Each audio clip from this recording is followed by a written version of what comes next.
Brighter Shores just came out. I have a lot to say about it. Like a lot. Way too much. I don't know why I'm like this. Why do I talk so much? I need to shut up more. Before I talk about what that is, let's talk about what it's not. Brighter Shores is not RuneScape 4. I've already seen so many videos, so many posts about this being RuneScape 4, expecting it to be the next RuneScape, the improvement of RuneScape, the envisioned RuneScape that Andrew Gower had. And if you go in with that expectation while experiencing this game, you've already hindered your experience and you're gonna have a terrible time. I can see why you'd think it is RuneScape. There's many things going for it that may point in the direction of possibly being a sequel to RuneScape, but it's not. So what is Brighter Shores?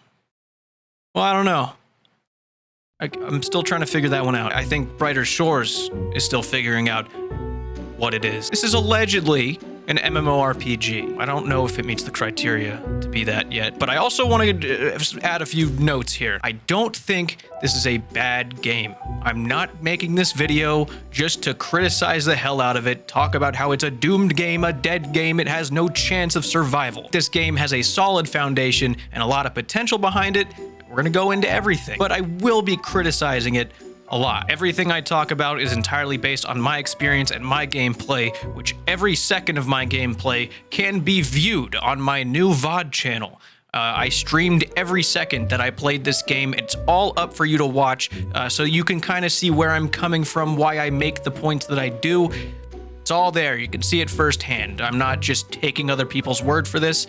I experienced a lot of this game. I want to tell you now, so you're not like, oh, Jim, what's that? What was it? You don't remember what you said before?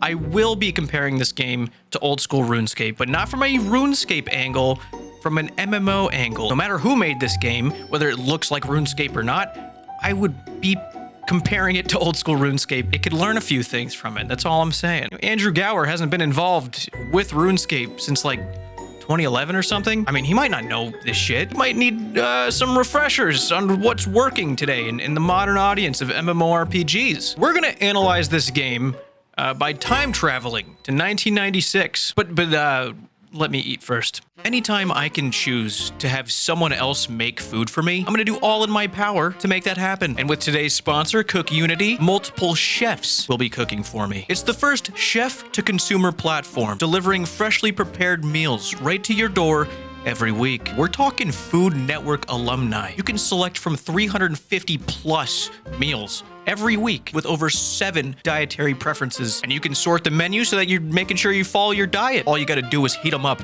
and you're ready to go. Oh, that? It's just the meal I heated up yesterday, prepared and cooked by Chef DeLucy. See how cool I sounded when I said that? Sounds like I got a lot going for me when I tell that to people. Oh, this? Yeah, it's a pulled pork sandwich made by Dustin Taylor of Bub's Barbecue. Not a big deal or anything. These guys take quality of fresh meat to a whole new level. This was very good stuff. It's convenient and easy, and life is great. Get 50% off your first order with Cook Unity by going to cookunity.com/Jimmy50 and use code J1MMY50 at checkout. Try it out.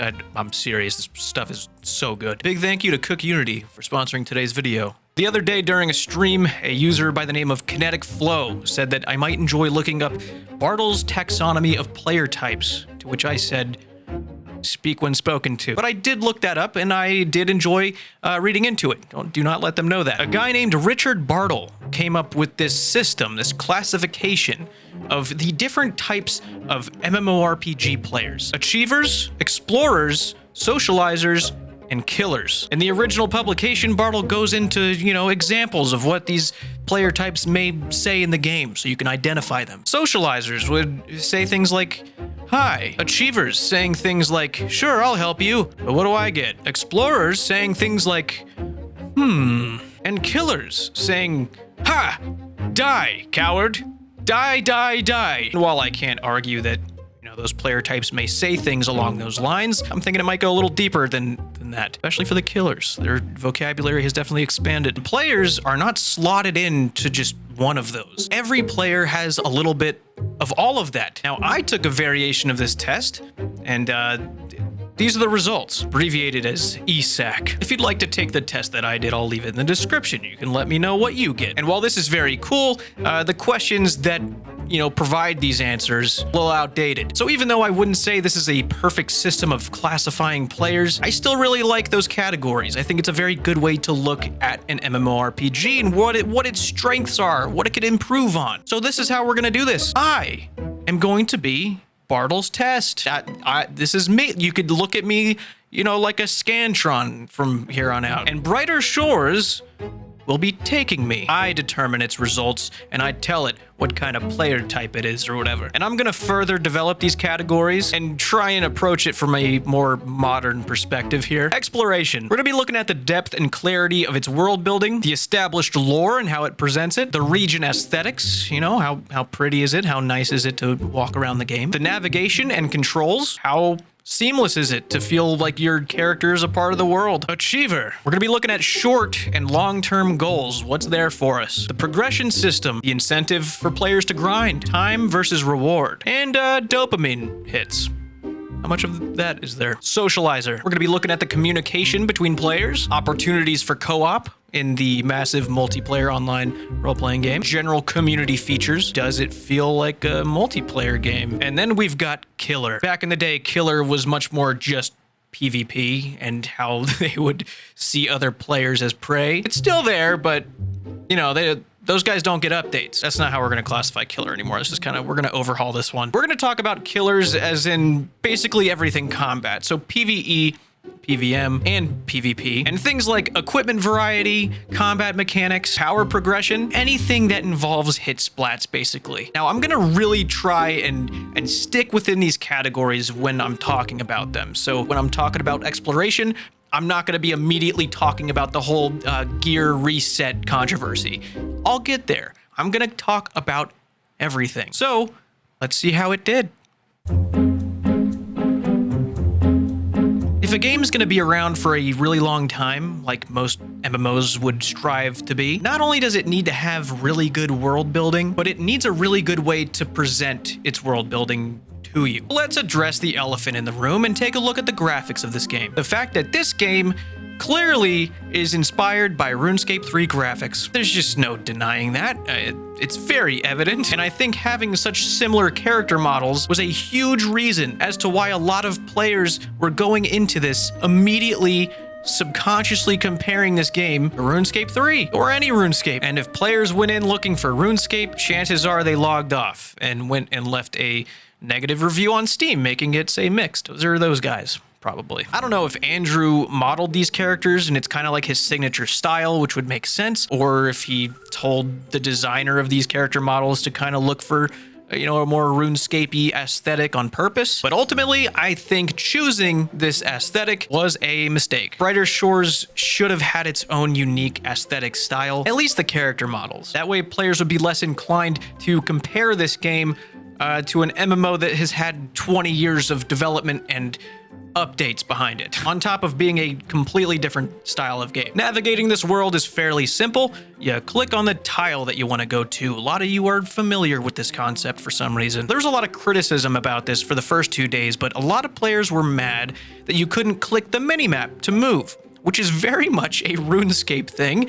Those guys play RuneScape, but they put it in the game. Andrew Gower made that a feature. As of now, you can click the mini-map as long as it's somewhat nearby, and you'll run to it. Very cool. Another big criticism I saw, which was actually a criticism before the game even came out, players weren't a big fan of the painfully obvious tiles, which was rich coming from the community that uses third-party plugins to highlight and outline every tile so they can distinguish it from the other one. I don't mind the tiles in this game. I kind of like seeing the exact path that my player's gonna run. I think old school players would kill for this. I understand it's not the prettiest aesthetic for, walking around, but it's not that bad. I think my first biggest obstacle with this game was how the chunks work. I don't know if they're called chunks. We're gonna call them chunks. Basically, the chunk, the area that your character is standing in is the only visible chunk. The chunks that are surrounding you that you can enter from the chunk you're in are darkened and you can't see any entities inside of it. You can't see the nodes, any players. You can see the buildings and structures, nothing else. And that took me a little bit to get used to. I still don't like it. Exploring areas for the first time is a lot like doing the gauntlet in that you reveal the room, then the room gets added to your map. And I understand that there's probably a lot of very logical reasons on the back end as to why they do this. It's probably the reason that they've had very stable servers on launch. It's probably optimized better than most games will ever be. It's just that it doesn't look great. I would love it if it was like 4 rendered chunks at a time rather than just the one you're in. It definitely felt like a little claustrophobic at first. Like it took a while to get used to, and I think some players never really got used to it. I will say in the 3rd region that you get to, it definitely works a lot better because you're in a mine. It just feels a little cramped. There were a bunch of times as I'm running around the world that it suddenly felt extremely empty. Even though there were hundreds of players in the areas around me, because mine was a lot less busy, it felt like the server became empty. And it just hits you with like a brick of loneliness or something, which I don't want that. No one wants that. I just want to see other players. I don't have to talk to them. I just want to see that they're there. This whole darkening of chunks thing also brought along a flaw of the camera, the atrocious, disgusting camera movement. I don't know if it's just because I'm used to, moving the camera a lot while I'm playing, or, I want a nice angle, but it is actually an infuriating feature. Even though you have a little control over the camera, you got full 360 motion, you can adjust the zoom a little bit, the pitch and angle. Here's why the camera is the worst fucking thing ever. If you're standing in a narrow area and your character moves to the side of it, the camera will stop following your character after a certain point. It just halts. Your character keeps going, but it stops. And the reason that they stop the camera there is because they don't want half your screen filled with a darkened, unseeable place. They don't want this darkened area being on your screen, so they stop it at the edge of the lit up area, which I guess I understand, but it sucks. I hate it.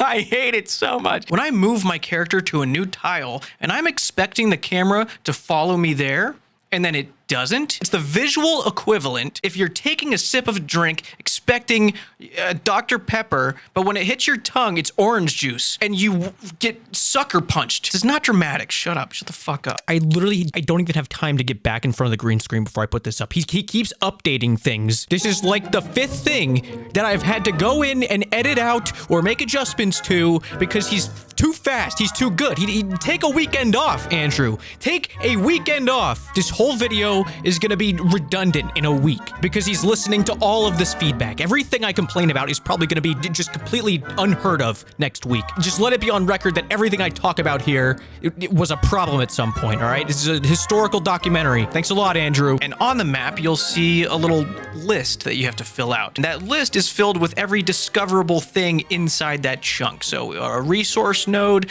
an attackable NPC, so you don't have to, look up where something is. I think it's just a little bit weird because even if you've discovered a node for the first time, like let's say, you discover this ash tree here in this chunk. If you go to the next chunk over to those ash trees, they have a question mark on it, even though you know exactly what those are, because you haven't discovered that exact node in that area. So every single chunk you have to discover it for the first time. Flutton and I talked about how this would be such a better feature if you just got a little insignificant XP drop every time you discovered something. You only get to discover it once. So just give me 10 XP, which is nothing. It's absolutely nothing, but just a little sprinkle of something. It's just a sprinkle of dopamine. And trust me when I say that this game needs every sprinkle of dopamine possibly put in. It needs more. Everyone would like if you put that in, I think. So we've got a little understanding of the navigation and the controls. So let's shift focus to the player character. Who we are, what is going on, and what's this little town? It's a story. Why are we here? So you arrive in Hopeport. That's what this little town here is. As someone who's become a guard, you've just been hired as a guard. Congratulations. Which as a premise, I really like because it kind of just means you're an ordinary guy. Just you're you're just a guard. That doesn't last very long, but I like that they start you that way. The initial interactions with the NPCs in the starting zone are nice. There's some witty dialogue options that can give you some witty responses, or you can just choose the blatantly obvious let's get going answer and go a lot faster, which I think is appreciated among players that don't give a shit about this. The whole witty, lighthearted feel is definitely consistent throughout every zone I've been to, which I really like. I think it's very important that this game especially doesn't take itself too seriously. That's one of my favorite parts about old school. I'm glad they're kind of sticking with that here. So straight away, you're introduced to the problem of these goblin attacks. They're causing a ruckus. They're running into town, terrorizing people. It's a classic evil creature. Very easy to take advantage of their existence to make them the bad guys. Old gobs, dude. The old gobs are up to no good. What else is new? And they're cursed goblins. They're not just ordinary goblins across the river or some shit. These are bad goblins. Basically, there's some evil magic curse shit going on, and it's spreading to the things around town. Now, if there's one reliable way to assure solid world building, it's quests. I do have a few bones to pick about this game's storytelling. I unfortunately think that Brighter Shores is incredibly lacking in its world building. I think it does not do a good job. And maybe I think that because I did fall victim to the whole, rooted in Runescape thing that threw a lot of people off. It could be a little bit of that, but since quests are my favorite thing, it was really hard to not expect it. I'm gonna warn you now, it's spoiler time. We're spoiling shit, but if we're being real, there's really just not much to spoil here. The entire plot of this main story, find out what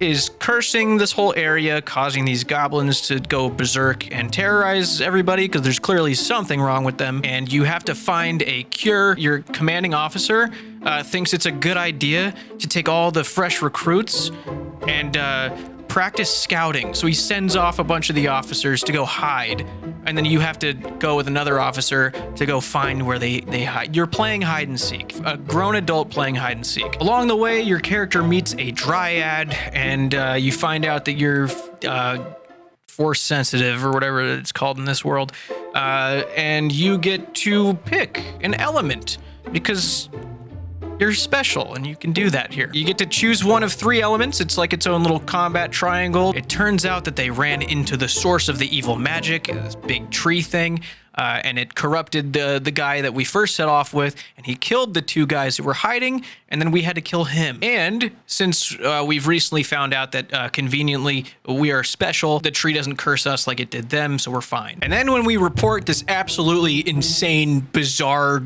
occurrence, probably the most insane thing to ever happen to us for as long as we've been alive, Corporal Ben just kind of like, wow. Did you find the other ones hiding though? There was definitely more than 3. So that's when I got the responsibility of go collect the 4 glowing things by training your skills up to, get to the area you need or defeat the little boss that you need to defeat to get to the glowing thing. And then we cure the evil magic tree, but the dryad is like, oh, wow, I feel more evil curse shit coming from the mine. And then I get excited. We really needed to explore the rest of the area, try out the professions that are unique to that area. So I start stumbling upon side quests. And the side quests, how do I describe them?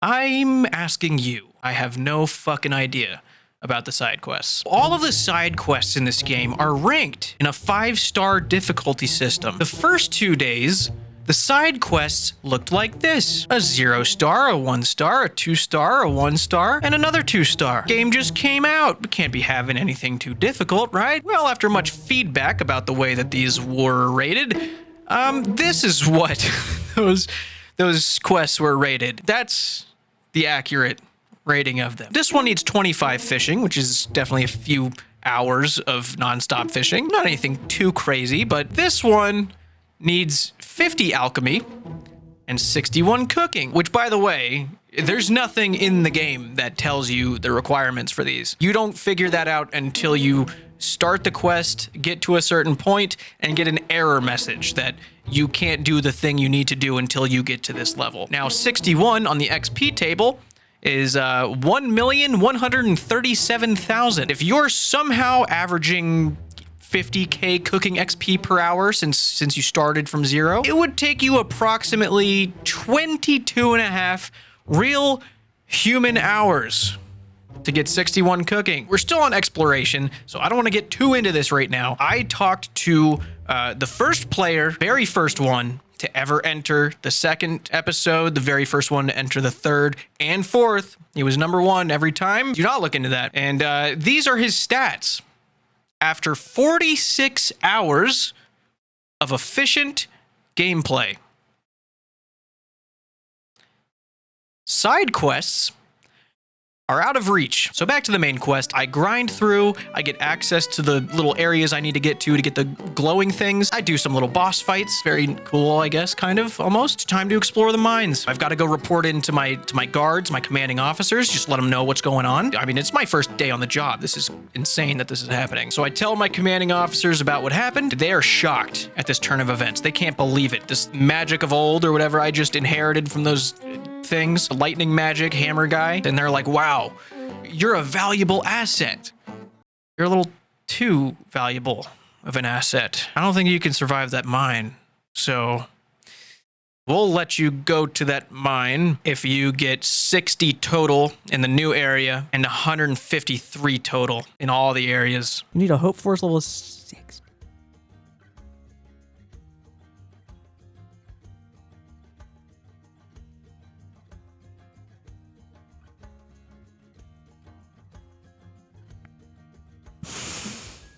The only way to continue the story, the only story, was to keep skilling, keep doing the same thing that I was just doing the whole time. I think in total, I had experienced a whopping 10 minutes of actual story happening between dialogue and cutscenes and boss fights. I think about 10 minutes total. All of the grinding for 10 minutes, a little sliver of questing. I was not a fan of that. I was very upset. Now, I don't mind grinding. I've done a lot of that. I'm no stranger to it, but I just got here.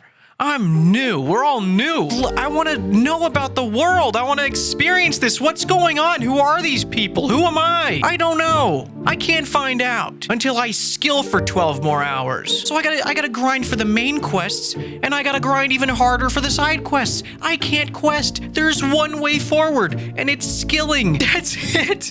That's all I can do. That's all there is. That is also why I only made it to the third zone, because I wanted to make this video, but I didn't want to go another 12 hours just to make it to the next one. So for now, I've only got 3 out of 4 under my belt, and I still barely know anything about the story. But you know what? Maybe I've got it all wrong, and maybe the story is not what's important. It'll never be important. It's not what they want you to look at. Maybe this game is for the grinders, for the ones looking for accomplishments, setting long-term goals and practicing self-discipline. Maybe this is a game for the achievers.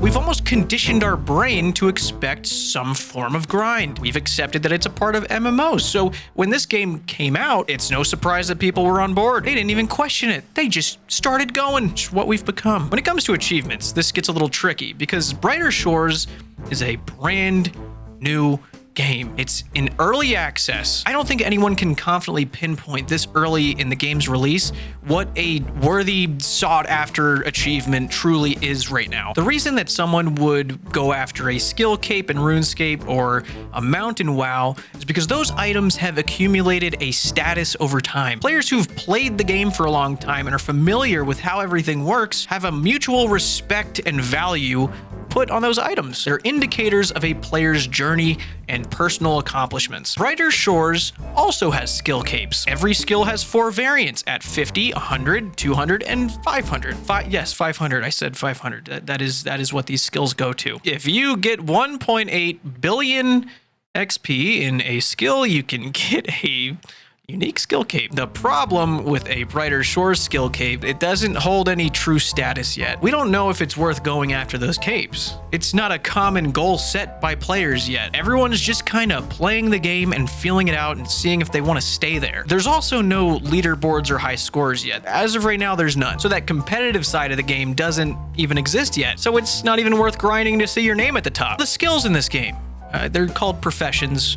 It's the same things. It doesn't matter. There are rumors floating around that when you move on to the next region, your skills reset. And those rumors are made by morons. That's not how this works. That's simply just not how it works. And I understand why they might think that. They just jump to the first thing that their brain thinks and they say it out loud. Look into things. It's fine. You can just take a second, look into it, see for yourself. Here's the easiest way to understand this. Imagine that Brighter Shores is a RuneScape league. In this league, you have the ability to unlock every region. You still have to unlock them, but you can get to all of them. Every skill in the game is split between these regions, and you can only train those skills while in that region. So you can fish and do agility and train fire making in Kandarin, but you can't do Slayer, smithing, or mining. If you want to do those skills, you have to go to Asgarnia. Professions are simply region locked. You do not lose the skills that you train. It's just that you only do those skills in certain areas of the map. There are no trees to cut in the starting zone, so you don't need the wood cutting skill. There are no trees in the mine, so you don't need the wood cutting skill. There are no ores in the forest, so you don't need the mining skill. The combat is a different story, but we're gonna get to that later. But just know that the skilling in the game does not reset. It is region locked. Get to the new region, you get new skills. You unlock new skills, and you will return to every previous region to train those skills because you need those skills to train the new ones you unlock. Just look into things for a second, okay? Everything's probably fine. It's way less extreme than you might think it is because an idiot wrote it on the Steam review. Now, clearly this is a very experimental feature. I literally had to explain this concept in the form of a temporary RuneScape game mode where everything's out of whack and not normal. This feature is a risk because it's different. Historically, people don't like different, but eventually something that is different will become the new expectation. Is this a feature that's going to become the new expectation? Probably not even for a second. No, absolutely not. It's actually probably gonna be abandoned after this game. I don't think any game's gonna follow suit. But when devs take a risk by putting a very experimental feature in a game, especially a new game that other devs would be terrified to try at the risk of losing a player base, I have to respect it. It's important. Even though it wasn't the most well-received thing, they're willing to try new shit, especially with something that is such a core mechanic of the game. I actually didn't mind it. Didn't make any of the areas feel too overwhelming. Progression in this game is weird. It's not bad. It's also not good, but it's weird. It's somewhere in the middle in the weird section. These here are flounders. It's a fish. You can catch these at level 0 fishing. As your fishing level goes up, these flounders magically turn into a new type of flounder. At 0, they're mottled flounders. At 6 fishing, they're olive flounders. At 12, stone flounders. 22, arrowtooth flounders. This fish node here is essentially a 9-in-1 fishing spot depending on what level you are. So this eliminates the need to create 9 different fishing spots around the map and just has it here. That's how all the skilling works. All of the nodes and resources scale and have different tiers of itself. It's the same thing for production skills, like for cooking. I've heard a lot of different opinions on this. Some say that it's nice because it keeps early game areas fresh and, you know, no matter what stage of the game players are at, they can see each other and interact with each other, which I get. I like that part. I've also seen the perspective that this kind of seems a little lazy, that they're just reskinning nodes and mobs, which, by the way, it's the same thing for the mobs. All the NPCs that you can fight, the same thing happens with those. Reskinned, scaled up level. I think as of right now, I'm fine with this, but I think this is one of the things that the community is going to come to a consensus about way down the line. Now, a big issue when it comes to all this progress making is banking. If you've kept up with this game even a little bit, you've probably heard somebody mention 32 carpentry. Once you hit that carpentry level, the game is changed because you now have access to little deposit boxes all over the map so that you don't have to run to the individual banks. All the resources have their own banks. It's not all just one big one like we're used to. And at 32 carpentry, you can finally make these deposit boxes, the storage rifts, and it just makes grinding so much easier in every way.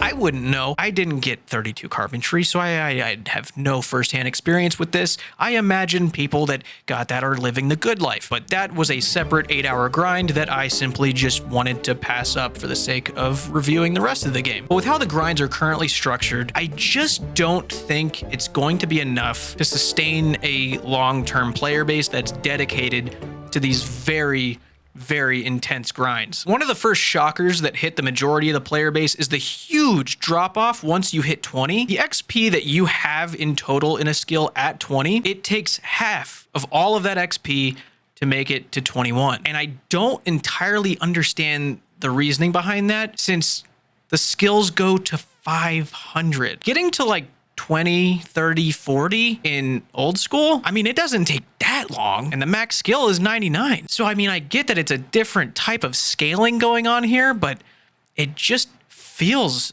really intense. All this grinding and all the progression, the way it's set up, it really comes down to the why. Right now, I think a lot of the active player base is just riding the wave of experiencing something new. But I don't think that wave is going to keep them there forever. I don't think this is going to last based on what's there. There's no light at the end of the tunnel with this grind. I really think there needs to be some more paths of progression. There needs to be alternate ways to level your skills up, which you'd think would be the side quests. You'd think the starting area of the game would have starting quests. There's no alternative way of skilling. You are on a linear path of progression. I'm not sure what there is to look forward to right now until more updates come out, and I think that's what it comes down to. The early access is just showing itself way too much. I don't think the game was ready for early access, especially for the achievers. There's just got to be more. And I think we just have to wait for that. As previously mentioned, this category used to be strictly PvP, but in my test, a killer is a killer. Whether it's a goblin, an alleyway thug, a bird, I don't care. It doesn't matter. A kill is a kill is a kill. And that's you. You've got that in you. Let's talk about the thing that everybody wants to hear about. The combat resets, the gear resets. This has pissed off more players than any other mechanic, any other feature by tenfold. When we were talking about all the skills, like the production and resource gathering, that wasn't a reset. Those are all unique skills, except for foraging and gathering. Those are definitely just the same fucking thing. Combat is a lot more understandable to be feeling like it's a reset. To understand this, we will once again be looking at the league map. In this league, your combat level is region locked, and so is your gear. Your Asgarnia combat level is 32, and you've got a full set of adamant armor with a rune scimitar. Good work, you're killing it. But as soon as you wander into Kandarin, your adamant armor suddenly gets the stats of a full bronze set, and your rune scimitar has the same stats as a bronze dagger, and your combat level is 3. But if you step back over to the Asgarnia zone, it's all normal. It's all fine. But you go to Kandarin and nothing. You're pathetic. And that's what it is here. There's a different profession of combat in each region. In the first region, it's guard. Second region, scout. And third, mine killer, Minecraft killer, whatever, mine fighter. I think it's mine fighter. Just imagine all of that just says combat level, and your combat level is unique to that zone, and your gear is attuned to that zone. Your adamant armor here brought down to the stats of bronze armor over there, and that concept has turned a lot of people off. This is actually a deal breaker. If there was somewhere to congregate for a riot, that this would be what they're rioting about right now. On the second day of this game being out, Andrew Gower put out a blog post on the Steam store page addressing this whole debacle. One of his points of reasoning for making the game this way is to make it accessible to both players who have a lot of time to play and players that have only a few minutes a day to play. And when he said that, I got way more confused, because if you've only got a few minutes to play, you're not getting to the fucking second zone. this will never apply to you. You've got a lot of work to do. So when they release new episodes, they want it to be fun for everybody and not just players who have a very high total level and combat level. That way everyone kind of starts on the same page when the new episode comes out, which I kind of understand. I mean, new players are not going to be experiencing these when they come out. Not even close. Because I was pretty inefficient while playing. I clocked in about 25, 26 hours total, and I did not make it probably halfway through the third zone. It's a lot of hours. It's not a small thing to grind for. It's a lot, and there's no way around it. They say it's an alternative to like a level cap, like, you know, being level 60 in WoW, which, I mean, I guess I can draw the comparison there, but that still doesn't really make sense to me. They call it a breadth and depth system. It's relatively easy to progress to a new episode. Breadth. It's pretty straightforward. There's nothing complicated about it. It's just a lot of time. But when you've reached the next episode, you're nowhere near finished. No shit. You can at any time choose any of the episodes you've unlocked and continue to level up further in that episode depth. And I guess my question here is, why? Why would we continue to further level ourselves up in the episodes other than doing the crazy requirements for the side quests that we don't even know if it's worth it to do those? I mean, clearly the 32 carpentry one's worth doing, but like, and then what's the point other than getting skill capes? It's atrocious fucking skill capes. Those are bad, by the way. Just want to point that out. Those should probably get redesigned. I would never see this as an item that would motivate me. I would grind to not wear this one. Don't come near me if you're wearing this ever. Over time, we plan to add even higher level side quests so that your guard level will be useful for a long time. I don't think you need higher level side quests. Please give it a chance. All of our testing has shown that once you get used to it, unlocking a fresh combat profession once in a while actually becomes quite fun. Earliest levels of professions are generally the most fun as you level up more quickly. It's all new and fresh. So I don't think this is the best way to word that. Once you get used to it, it becomes fun. So in other words, their tests show that combat and the way that combat works in this game is an acquired taste. I mean, yeah, you didn't like beer at first. Now like, you can't even go 6 hours without one. Just keep going. You'll like it eventually. I understand what Andrew's saying here. I do. I'm one of the people who really enjoys early game grinds. It is my favorite part in some MMOs. I really do love experiencing new characters and the dopamine from getting a lot of levels very quickly. That's completely valid. I think that's more so to do with the actual combat in the game. If the game's combat is incredibly fun, then yes, the early levels are a great time. But if the combat is mediocre and still has a lot of kinks to work out, I don't really want to reset that every time. Let's talk about the combat. Combat here is simple. They attack, I attack. They attack, I attack. First impression, I thought the animation of sliding, being on ice skates when we get hit, just kind of gliding across the tile, it was a little off-putting. I just don't think it looks very good, but it's fine. But I think the most reoccurring problem, I cannot tell you how many times in every single zone that I was in, all three of them, I would get a gear upgrade and I put those upgrades on and somehow, some way, I feel as if I actually just made myself weaker than I was without them, which felt very silly because I was stoked getting literally gold epic drops and then feeling it do absolutely nothing. I liked seeing the color purple or gold getting a rare or epic drop. I got no real actual upgrade from it. Now, is it actually making me weaker? Probably not. But the fact that I actually wonder if it is making me weaker at all is a problem. I don't understand how the stats work in this game. They're very broken, and I think they need tending to. There are some clear balance issues, and it's very unsatisfying. The gear upgrades feel like they're doing nothing. And that is a very big problem considering that you need new gear in every single zone you get to. That's not good. That's not a good thing. Am I gonna lose this fight? Don't lose this. Dude, I've literally upgraded like all of my gear slots. How the fuck have I lost that fight?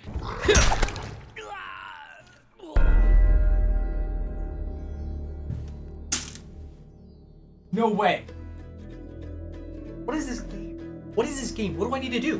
What do I need to do to not lose with level 0 in this fucking video game. And another thing that absolutely, undoubtedly needs attention, there needs to be auto-retaliate in this game, because so many times I would click a mob to attack it, my guy would go over and initiate combat with it, and then stop attacking. It would stop attack. It would just take a beating. It would let the other guy just pummel me with attacks, and I would just stand there and take it. I don't know why that happens. I don't know what I'm doing wrong. I'm doing nothing wrong. I'll tell you that right now. I'm doing nothing wrong. This needs to be fixed. And if I suddenly just stop fighting the other guy during these fights, there suddenly is a giant chance of me losing, because the RNG-ass based fights are 50-50. So giving the other guy an advantage is not really ideal here. And while we're on the topic of initiating combat, another huge criticism I saw a lot of, always right click being enabled everywhere all the time. To attack an enemy, I have to click 3 times. I have to click the enemy, click attack, and then click what weapon I want to attack it with first. All of that should be configurable so that left click attacks the thing you click. There needs to be a setting that sets what I want my default attack first item to be. Yeah, so he already fixed this. I promise this was a real issue, like literally yesterday. He's so quick. I've never seen anything like it. I just wanted to add that. He's literally already fixed it. So the other thing I don't like is the immunity system. This is very unlikely to change. I think this is very much a core mechanic they will not get rid of because of the way the game's designed. I just personally don't like it. But if you're walking through a zone and there's an aggro monster there and it starts attacking you, you become locked in combat until you press escape, which starts the immunity spell. And you essentially need to tank like 4 or 5 hits, and then it disengages you from combat and you can run away. I feel like it's extremely unnecessary. I don't know if that's supposed to like play a role down the line. I would like to just be able to run away, like I can just run away in any other game. I don't want to press escape every single time, because when you cast immunity and you go to the next section, your immunity's gone. And if a monster over there is also aggro, you have to cast it again. Let me keep playing the game. Don't halt me. Another huge gripe with the combat system right now is with the classes. In episode 2, you pick one of 3 classes: Cryo Knight, Guardian, or Hammer Mage. They all have their own elements of attack. And these classes right now are, as Will put it, purely cosmetic. I think the only thing they actually do is make you weaker to one of the other elements. It's just kind of mind-blowing thinking about the fact that you unlock a class in episode 2 and there are 4 in the game, and they don't do anything. I picked Hammer Mage, which is like the arcane lightning class, and the only reason I picked this class is because in region 1, I got a rare Hammer Mage only weapon. So when I got that, I was stoked. I had locked it in before I even got there. That's what I did. I picked Hammer Mage, which is a decision you cannot change. I am permanently a Hammer Mage. And as soon as I picked it, I went to wield my hammer, only for it to say episode 1. So I couldn't even use it in the new region that I just got to, in my new class that I just picked. Could only use it back there. I didn't really intend to go back there to fight enemies, because there's no reason to. Essentially, I locked myself into a class that apparently is actually worse to pick than the other 2, so I actually really love that for me. I feel really good. I have to watch all these other guys run around in metal dope knight armor while I'm getting priest robe drops, because apparently your class influences the drop rate of your class's things. I didn't know my guys were robe guys. I wouldn't have picked it if I knew we were robe guys. I think you can wear other classes' gear, but I mean, I haven't gotten any. It's all been robes. When you're in combat, you'll see this little like bar, this ability bar, except there's no abilities in the game. They don't exist. I feel like that might have been, it should have been a very top priority to finish before early access. I feel like that honestly could have saved a lot of players from stopping playing. I mean, at least if you put special abilities in that were, specific to your class, you'd have at least those to work with when your combat is completely new in the new area that you have to start from scratch. I feel like that would have helped a lot. I haven't mentioned the attuning system. That kind of plays a big role. I mean, that's what it is when your gear is locked to a region. It's attuned. You can attune armor that's unattuned to whatever region you've unlocked, but you can't unattune it. I don't know how I feel about that. Killers are gonna want a boss. They're gonna want bosses in the game. And the only bosses in the game are the one and done quest bosses that are not repeatable. Once you kill them once for the quest and get the item you need, they're gone forever. You can't fight it again. No bosses. I think it's kind of odd that a big motivation is for players to get their level up in each zone, only to just be fighting the same mobs and not working their way towards being able to fight a big boss, mob, or something that could reward them for their efforts of endlessly grinding. I would really like to see multi-combat put in for the sake of bossing like that. I think it would be really fun to be able to go with a group and fight something. I think that's going to be pretty important for the MMO aspect of this game, you know, playing with other people. There's no PvP. They intend to add PvP. I don't know when. Very curious of how many players are going to be actually interested in that. So there's no PvP. There's no group content, no multi-combat, so you can fight bosses with your friends, which is bold for an MMORPG, I'd say. And I don't think that's too great for the socializers. Brighter Shores is definitely one of the most single-player MMOs I've ever experienced, probably right next to Star Wars: The Old Republic. It's pretty close to that level of literally being able to do the entire game on your own, never interacting with another player ever. I think the only co-op things that you can do in the game, you can cut a tree with a two-person saw that you have to pay a lot of silver for, and I think you can fish together, but I'm not positive on that. I think you can. By default, it's fixed now, but you actually had to manually enable the ability for other players to see your name and to be able to talk to you or add you, or you being able to add others. I think it made a lot of players, they didn't pay attention, so they weren't talking to anybody, and they literally thought there was no chatting in the game for hours. Some probably still don't know. I don't know. A real head scratcher for me was the game's chat filter, the censorship, buying GF. That is a blocked phrase. It might be stricter than a Christian Minecraft server, but also if someone asks your level in a certain profession and it happens to be 18, do not respond. That number is blocked as well. This game has brought me back to the Club Penguin days of trying to tiptoe around the filter and hope that the other penguin sees what you're saying to him. There has to be some kind of AI filter that they've applied, because there's just no way, there's no universe in which they manually censor 18. I think the next tweak they should make is disabling the chat filter if you toggle that off. I don't think we need to uncensor the gamer word, but you know, I think I should be able to say fuck if I want to. It's just very odd considering the demographic of this game. I don't think there's too many children playing. We're not on mini clip anymore. And I guess it applies to the whole socializer thing, going back to the whole, you know, chunks making things feel lonely. It definitely does add to that factor of feeling like there's just not a lot of people around. I definitely think some more co-op features, like, you know, making a group of, you know, 4 or 6 people, stem a chat from whatever group you're a part of, or friends chat, clan chat sort of deal for bigger groups to join together in, world bosses together, or, you know, small, quick, mindless dungeons to run through to kind of switch up the whole gear progression thing in each zone. I know this section isn't as in-depth as the others. It's just, there's not much to talk about right now because there's not too many social aspects. It's definitely the weakest point for sure. They don't have much percentage in socializing, which brings me to it. Let's see how they did.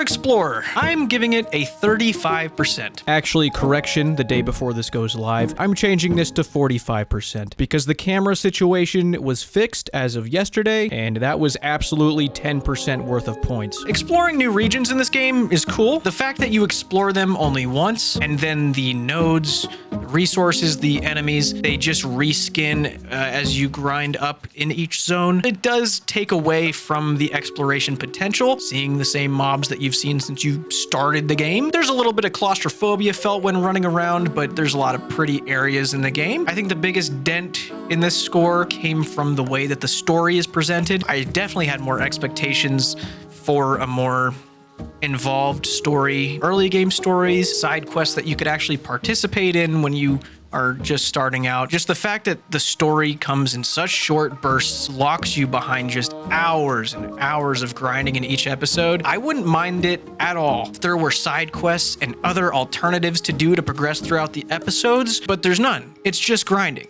There's only grinding. It's not satisfying. It doesn't feel complete. There's just not enough right now. Achiever. I'm giving Achiever a 45%.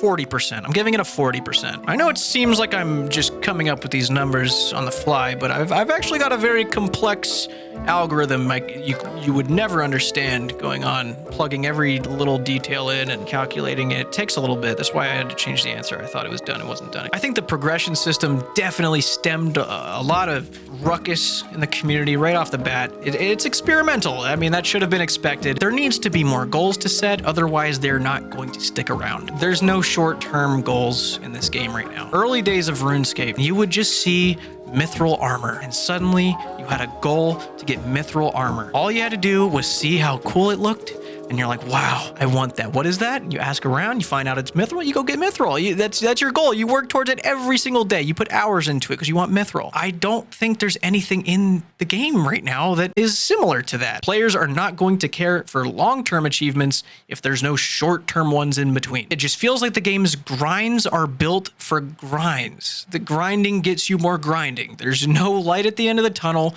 and there absolutely needs to be. Killer. I'm gonna be generous. I'm gonna be very generous here. You might be surprised. I'm gonna give Killer a 53%. I don't think the combat aspects of this game have reached great. Judging off the way it's structured right now, especially with how much emphasis Andrew was putting on how exciting it is to do combat from the early game again, it feels like combat is definitely going to be a priority in the future. And I think there's a lot of good things laid in the foundation here to improve on the combat and things to look forward to. It's different, it's experimental, so I'm giving it the unique points here. Like I mentioned before, it's extremely important to encourage devs to take risks, try experimental things, because you never know which one is going to change everything everywhere. I don't think this should be a thing worth writing about, making a negative review about.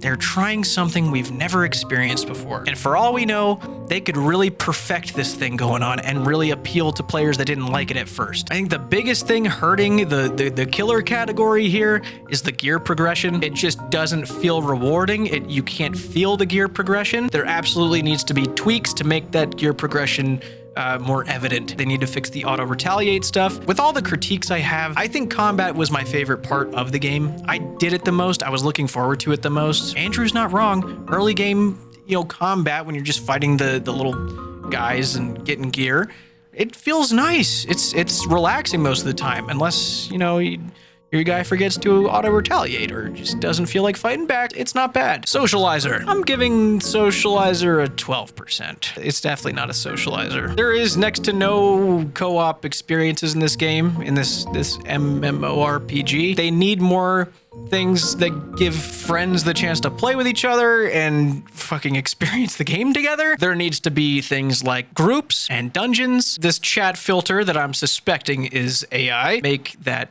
toggleable. Most of us are adults. I think eventually this game could benefit from something like a POH, even if the POH is serving as just like an achievement hall that you can show other players, just to have somewhere to display the cool shit you've done. It would definitely help the achievers in that sense. I mean, you've got carpentry as a skill already. Why not make furniture and shit, like you're already halfway there. Hopefully we'll see some improvements. I really hope that you guys don't get the impression from this that I don't like this game. It's a bad game. Don't try it. It sucks. It's not a bad game. I think you should absolutely try this game. A lot of people were asking me, is this game worth trying? It's $0. So if that's worth it to you and you're bored out of your mind, try it out. I'm just a guy, dude. I'm one guy. You guys are your own people with your own brains who might think everything I said is bullshit when you try it, so please try it. You might like it a lot more than I did, and I liked it. Or you'll fucking hate it. I don't know. Try it out. Try the game. Maybe this will become your main MMO for a little bit. Maybe, or a long time even. Maybe you'll be the psycho that goes for 500. I don't know what your intentions are, you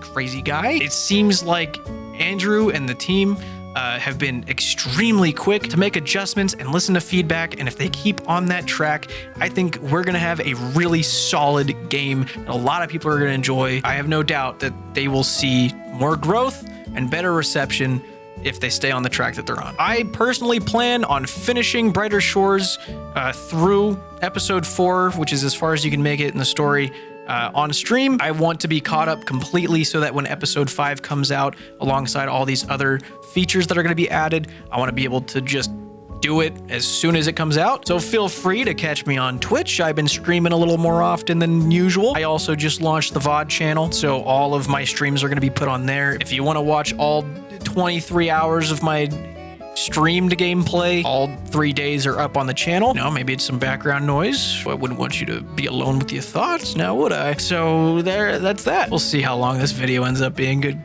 fucking God help me. But I think for now, that is all I've got on Brighter Shores. Thanks for spending so much time with me. I missed this thing. This was nice. This was a good reunion. It's a long ass mic. That's it. Take it easy. Is this like underground pass? Or is this trial and error until you get it? Fuck. Follow me? Yes, sir. Wait, is it the same for everybody? This guy's a hero! Hummus. Hummus, you are a god. Hummus is a god! Hummus, no!